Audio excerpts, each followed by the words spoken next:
C'est dans une ambiance purement religieuse et sacerdotale que Monseigneur Jean-Pierre Kwambamba, évêque du diocèse de Kenge, célèbre la journée mondiale de la vie consacrée à la chapelle Saint-Joseph Fernando Maître SVD du quartier Bimbidi à Bandundouville. Une célébration eucharistique qui connaît la présence de Maître Zéphirin Mouma Ngomonzei, représentant personnel du gouverneur du Kwilu, Willy Itundala, et plusieurs chrétiens catholiques venus de tous les coins de Bandundouville s'associer à tous ces hommes et femmes qui sont offrandes parfaites, agréables et pures à Dieu en acceptant d'être toute leur vie le signe et témoin de l'amour de Dieu. Dans son homélie, le pasteur de l'église locale de Kenge, Monseigneur Jean-Pierre Kwambamba, invite tous les consacrés à être au service des autres en allant dans tous les coins du monde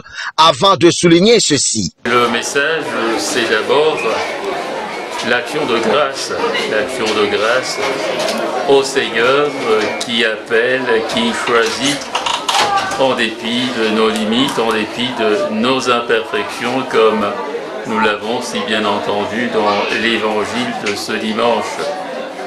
Le choix de Pierre et des autres. Nous constituons tous le même peuple de Dieu et nous avons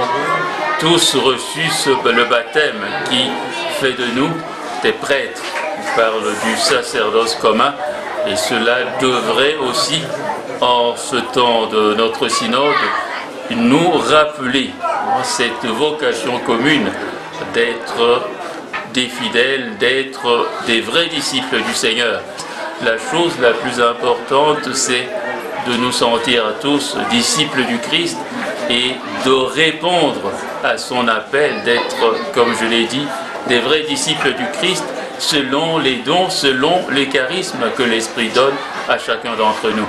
Notez que c'est par la présentation des sœurs franciscaines de Notre-Dame des Pauvres, nouvellement installées dans le diocèse de Kenge, à la mission catholique Beno, dans le territoire de Bagata, pour relancer l'éducation des enfants sourds et muets, à la grande satisfaction de toute la population qui félicite l'homme de miséricordia et gaudium, l'évêque Jean-Pierre Kwambamba, pour tous les efforts consentis.